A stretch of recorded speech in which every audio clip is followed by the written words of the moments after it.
12 वर्षों के पश्चात मिथुन राशि में देवगुरु बृहस्पति तथा दैत्य गुरु शुक्राचार्य का महायुति प्रभाव आरंभ हो चुका है। प्रिय दर्शकों, 26 जुलाई को शुक्राचार्य अपनी राशि का परिवर्तन कर चुके हैं तथा वर्तमान समय में मिथुन राशि में इनका प्रवेश हो चुका है, जहां पर पहले से ही गुरुदेव बृहस्पति का गोचर चल रहा है।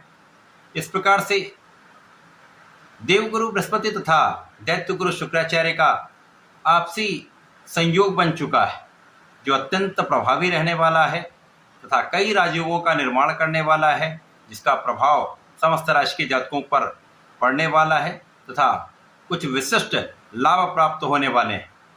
जय श्री गणेश। नमस्कार, मैं आचार्य संजय द्विवेदी।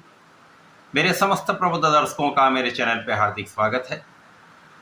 प्रिय दर्शकों, आज मैं कुंभ राशि के लिए शुक्राचार्य के इस राशि परिवर्तन का, गुरुदेव के साथ महायोग का, इस समय का आपको कितना लाभ प्राप्त होने वाला है, इस समय में किन किन भावों की प्रबलता प्राप्त होगी, यदि कहीं पर कोई अवरोध है या समस्या है तो उसका क्या निराकरण है, संपूर्ण विश्लेषण मैं पूर्ण तर्क के साथ करने जा।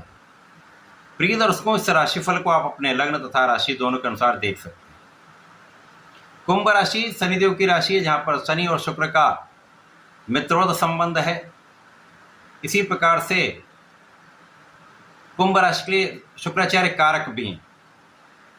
गुरुदेव बृहस्पति कुंभ राशि के लिए लाभ तथा धन के स्वामी हैं, अत्यंत विशिष्ट भाव के स्वामी हैं। शुक्राचार्य सुख और भाग्य के स्वामी हैं। दोनों ग्रह कुंभ राशि के लिए अत्यंत विशिष्ट हैं तथा अत्यंत विशिष्ट भाव के स्वामी होकर त्रिकोण के भाव पंचम भाव में इनका गोचर चल रहा है।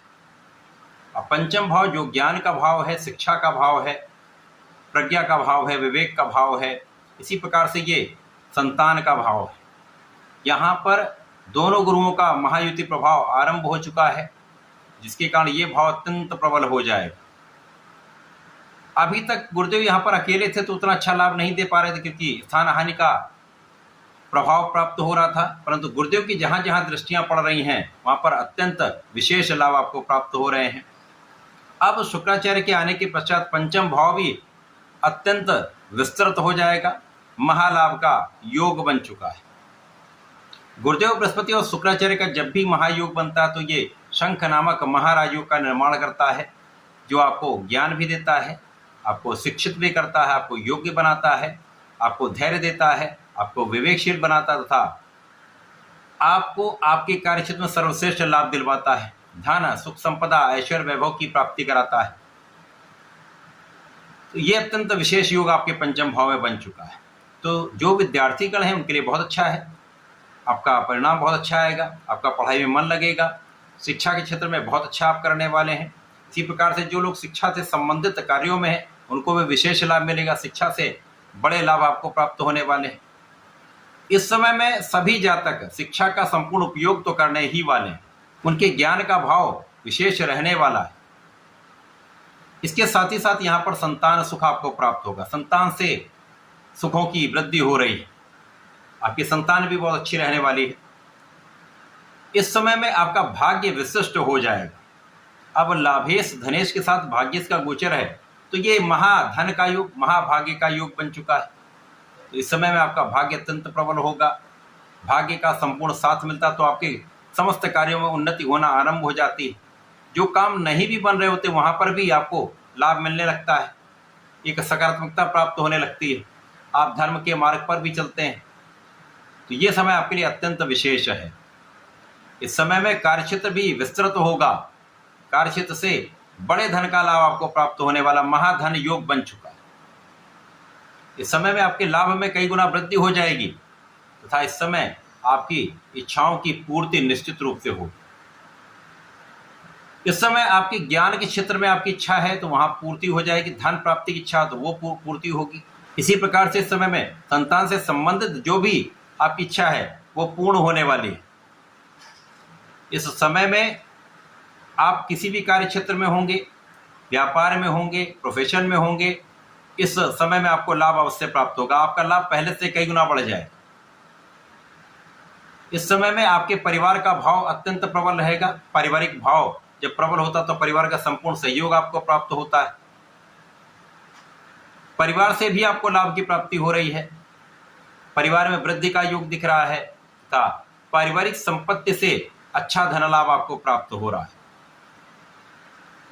इस समय में आपकी वाणी अच्छी रहने वाली है। वाणी की चतुरता आपके लिए विशेष लाभकारी होने वाली है, परंतु सोच विचार कर संयम के साथ आपको व्यवहार भी करना है, बात भी करनी है। इस समय में आपकी लग्न अत्यंत प्रबल रहने वाली। अब शनिदेव की लग्न है। शनिदेव आपको कर्मठ बनाते हैं, शनिदेव आपको बहुत प्रैक्टिकल बनाते हैं। अब यहाँ पर जब गुरु का ज्ञान और शुक्राचार्य का ऐश्वर्य आ जाएगा तो निश्चित रूप से आप योग्य तो हैं ही, आप कर्मठ भी हैं, आप अपने कार्य क्षेत्र में विशेष हो जाएंगे। पर्टिकुलरली आप कुछ नाम यश की प्राप्ति करने वाले हैं। स्वास्थ्य समस्याएं कम होंगी तो आप अपना संपूर्ण परिश्रम कर पाएंगे, अपना संपूर्ण प्रयास कर पाएंगे, और जो भी आप प्रयास करेंगे उसका 100% लाभ भी आप प्राप्त कर पाएंगे। ये समय इसीलिए अत्यंत महत्वपूर्ण हो गया। अब इस समय आप बहुत विचारशील हो जाएंगे। जो भी काम करेंगे सोच विचार कर करेंगे, समझदारी से करेंगे, विवेकपूर्ण निर्णय आप लेने वाले। अब जब आपका निर्णय अच्छा होता, सकारात्मक होता, तो आपको भी लाभ देता है, अन्य लोगों से भी जिनसे आप संबंधित हैं उनको भी लाभ प्राप्त होता है। तो कुंभ राशि के लिए तो अत्यंत श्रेष्ठ समय है। तो जो भी शुक्राचार्य का कार्यकत्व है, जो गुरु का कार्यकत्व, दोनों भाव अत्यंत प्रबल हो रहे हैं तथा जिन जिन भाव की ये स्वामी है वो भाव विशिष्ट हो जाएंगे। तो यहाँ पर जो इनका गोचर आरंभ हुआ है, जो युति प्रभाव चल रहा है, वो बुध की राशि में, बुध भी वक्री हो चुके हैं और पंचम की ओर ही इनका गमन आरंभ हो चुका है। तो यहाँ पर जो रोग हैं, शत्रु हैं, जो कष्ट हैं, जो अवरोध हैं, उनसे आप बचेंगे। समस्याओं का निस्तारण करते हुए आप अपने क्षेत्र में आगे बढ़ते जाएंगे, सफलता की प्राप्ति करेंगे। इस समय में ये जो प्रभाव आपको प्राप्त हो रहा है वो आपके सुखों को बढ़ाने वाला है, सुख संपदा का लाभ देने वाला है, भूमि भवन वाहन का सुख देने वाला है, लोगों के बीच में आपको विशेष बनाने वाला है।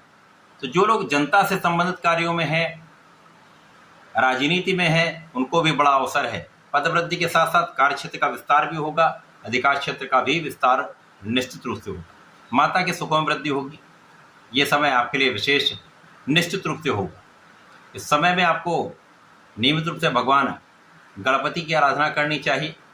ओम गंग गणपति नमः का एक माला का जप अवश्य करें तथा गणपति स्तोत्रम का पाठ करते हैं तो इस समय का संपूर्ण उपयोग करके लाभ आप ले पाएंगे। तथा प्रत्येक शनिवार को भगवान भोलेनाथ पर जलार्चन करके काले तिल का अर्पण करें तो समय का सदुपयोग आप करके लाभ ले पाएंगे। तो ऐसा करके इसका लाभ लें। धन्यवाद, नमस्कार।